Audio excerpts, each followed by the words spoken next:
Guys, welcome to my channel. If you're new, my name is Din and I'm going to show you how to prepare your ingredients, mix the spices and then cook the dish.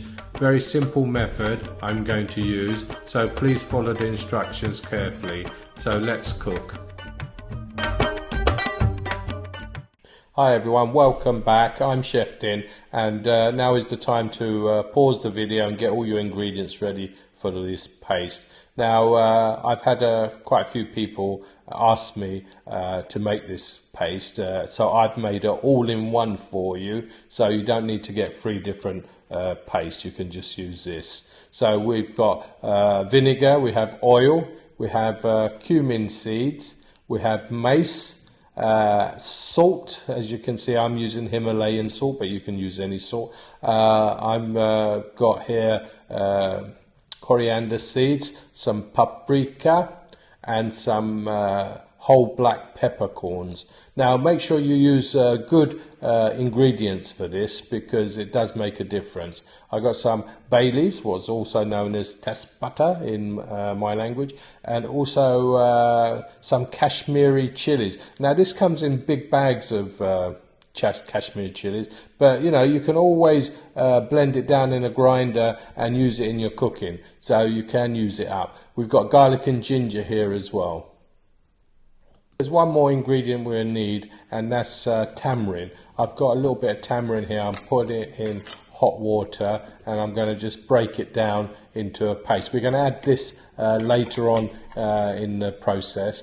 This will give us our tanginess. So in a frying pan, get your dry ingredients like the Kashmiri chilies, the black peppercorn and cumin seeds and coriander seeds. Put them all in now. What we're going to do, we're going to basically toss this around on a high heat, just to let all the aromas come out and the oils from these ingredients, so that it really brings out the flavour. So we're only going to do this for a couple of minutes. Make sure you've got your extraction on, because the chilies do go up your nose, if you know what I mean. So just keep tossing it around like this with the extraction on full.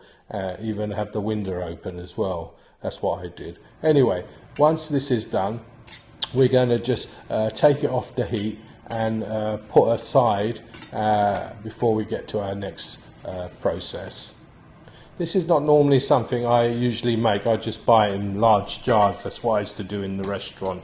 But like I said, we got people around the world who can't get hold of Patak's paste, so this is for them basically. I would rather just buy it, saves time and effort. But this paste does keep for a good few months in the fridge. You can use it for your marinades as well. Add some when you're marinating chicken or meat, and it's really good because it's homemade. There's no additives or anything in this paste. So first we're going to fry the garlic on a really low heat. We're going to just cook it gently in the oil and let it all infuse into the oil, so it cooks and gets soft. So add all the other ingredients now. We're going to cook this down for about another 5 to 6 minutes. Not too long. We just want to cook all the ingredients in the oil and let everything infuse. This is the key to this. We want the garlic and ginger to be cooked as well.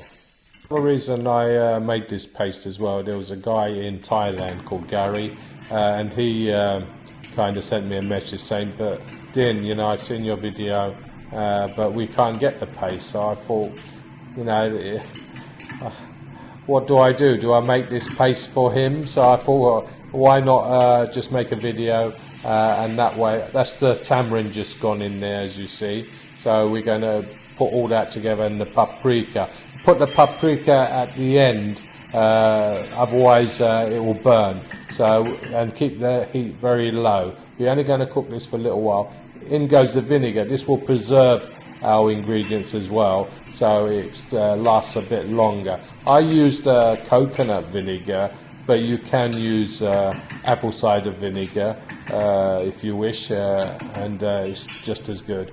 So anyway, as I was saying, he sent me this message, and he said, he can't get it. So basically, he wants to make the chicken tikka masala, but unfortunately he can't, because he can't get the paste, he says. But then I did get a few other people saying that they can get hold of the paste in Thailand. So maybe Gary, where he is, he can't. So, anyway, this is for you, Gary. So I hope you enjoy it. Anyway, put all the ingredients in a blender. Make sure it's a really good blender, because it has to go into a real smooth paste. So basically, the better the blender, the better you get the paste as well. So just blend it for about 5-10 minutes, or 5 minutes, until it's nicely kind of smooth paste. And remember, if you haven't subscribed to my channel, please subscribe. It only takes a second to hit that button, and put that thumbs up as well. It helps the channel go up the ladder, and also helps other people to see my channel as well. As you know, or people who don't know who I am, I'm used to be a restaurateur and a chef for over 40 years. I had my restaurants in the UK, south of England, and now I spend my time basically helping people learn to cook curries. So this is my paste. I'm putting a bit of mustard oil on top. This is finished now. Let it cool down, and then just put it in the fridge. This is my all-in-one paste. I'm not going to call it Tikka Paste or Tandoori Paste or anything. This is Chef Din's all-in-one paste. So give it a go, and see if you like it. So bye for now, and I'll see you soon.